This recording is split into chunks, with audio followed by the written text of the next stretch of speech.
নমস্কার বন্ধুরা, আমি অক্ষয়। আর আমার ভিডিওগুলো কি আপনাদের ভালো লাগছে না? যদি ভালো লাগে তাহলে একটু জানাবেন। আর আমার ফেসবুকে অক্ষয় মণ্ডল সার্চ করবেন, ওখানে রিলস ভিডিওগুলো প্রচুর দেখতে পাবেন, আপনারা দেখতে থাকুন। আর ইউটিউব শর্টে হচ্ছে আপনারা দেখছেন না বলে আমি ভিডিও করা কমিয়ে দিয়েছি, ওতে যেদিন ভালো করে দেখবেন আবার দেবো। আর এখন আমি দেখুন বসে বসে হাওয়া খাচ্ছি বট গাছতলায়।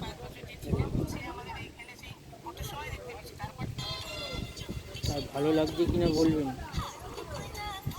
আর ফেসবুকে গিয়ে অক্ষয় মণ্ডল সার্চ করবেন, তারপর মানভি মণ্ডল সার্চ করবেন, রিলস ভিডিওগুলো প্রচুর দেখতে পাবেন, নাহলে কিছুই ভালো লাগবে না। প্রচুর দারুণ দারুণ ভিডিও দেওয়া আছে, দেখুন। তা ভালো লাগছে কিনা খালি এটা না দিলে কিছু বুঝতে পারবেন না। দেখুন, বেশি বাড়াচ্ছি না, এখন হাওয়া খাচ্ছি তো বেশি বাড়াচ্ছি না, এখানে শেষ করছি, দেখতে থাকুন।